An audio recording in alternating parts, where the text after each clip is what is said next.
كلمتان حبيبتان إلى الرحمن. The Quran says you are busy piling up, calculating, developing your careers, your money, your occupation, your wealth, until you visit the graves. Think about it. When was the last time that you went to a funeral? Was it your mother? Was it your father? Was it your grandfather? Was it your uncle? Was it your cousin? Was it your friend? Was it your wife? Was it your husband? The last time that you visited the grave, when you went to a funeral and you saw that person whom you loved that was laughing, crying, live, boasting, wealthy, educated, denying, arrogant, whatever they were. What was the demeanor of the people when you walked in that funeral home? When that person was stretched out in their last suit? What was the demeanor? Were the people cracking jokes? Were they dancing? Were they clapping and singing songs? No. Silence. Melancholy. Trauma. Why? Because every person that walked in that room, seeing that person stretched out, the first thing they thought about was not the person. The first thing they thought about was that one day this will be me. So Allah said, Alhaakumut takathur. All of us, all of you are engaged in running your mouths, doing your business, multiplying, buying houses, cars, business, whatever you're doing. And when you're told about God, religion, life, morality, you're saying, look, I ain't got no time for that. You got no time for that. I don't want to hear that.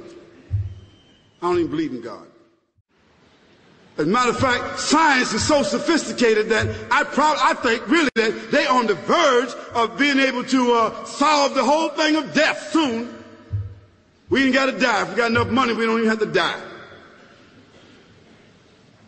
See how arrogant people can be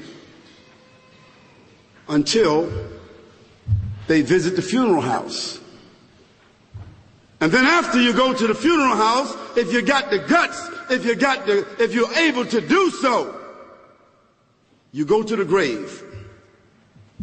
And now this is another scenario. And you say to yourself, is that it? I mean, 50, 60 years, scraping, struggling, scheming, lying, stealing, fornicating, jumping up and down, begging, working, and this is the end of it?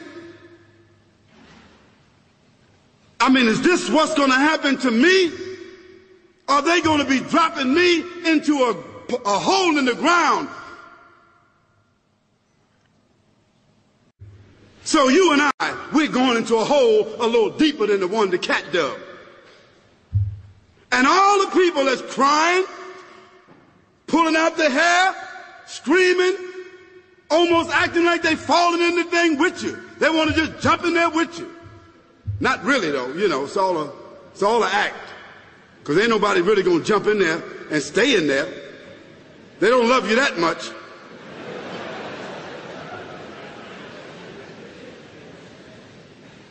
And then after all the shoveling get done, and they fill it up, and the box, you can't even see the box no more, the coffin that cost $5,000. I don't know what did they burn somebody a $5,000 coffin for? I mean, if I was a funeral director, after they left, I would dig them back up and put them in another box and take that box back.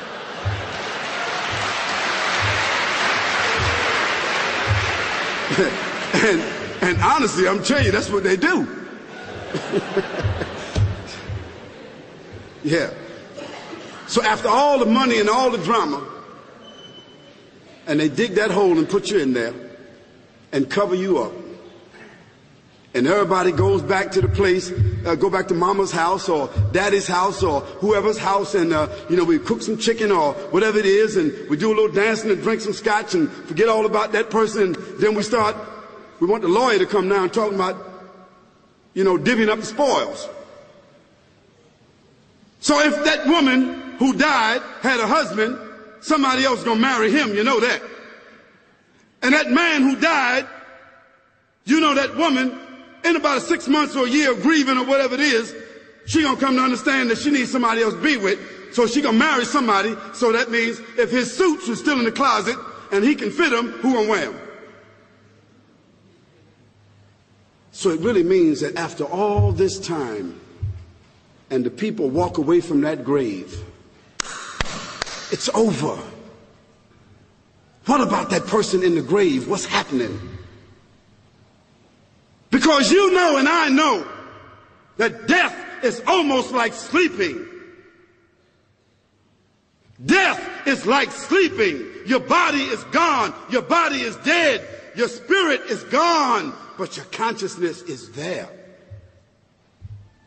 Yes, brothers and sisters, you and I are going to know when the people put us in that box and put us in the grave. We are going to know.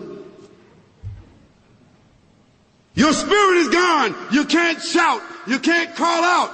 You can't say, don't leave me here. But you're going to be hearing and you're going to be seeing, because that's a different kind of consciousness. But you can't move. And in that grave, this is when the real trauma is going to begin. Because there's a reason for humans to go inside the grave. If the Creator wanted to, He could have caused us to live and then disappear into the atmosphere. But He didn't. He caused us to go into another womb called the tomb. You started out in the womb of your mother, and you wind up in the womb of the earth called the tomb. From the womb to the tomb. This is the whole trip. And this is what you have to think about. That grave is going to be a place of drama and trauma. A place where you're going to be questioned before you're resurrected. And brothers and sisters, do you think that human beings that have the ability to take a piece of earth, dig it up, irrigate it, put down seeds, plant corn, whatever the case might be. The corn comes up. They harvest the corn. Then after that, what happens? They cut it down, dig it up again, put new seeds in there, and what happens after that? Comes back up again. What happens in the winter? All the leaves fall off the trees and the earth goes dead. And what happens in the springtime? The water comes, generates the earth again, germinates all over again, new grass, new leaves, new flowers, new fruits. So Allah says, and a sign for them is the dead earth. After that, we give it life. And then you eat the fruits from that. So Allah says, the one who gave you life in the beginning, is He not able to give you life all over again in order to judge you? Yes, certainly.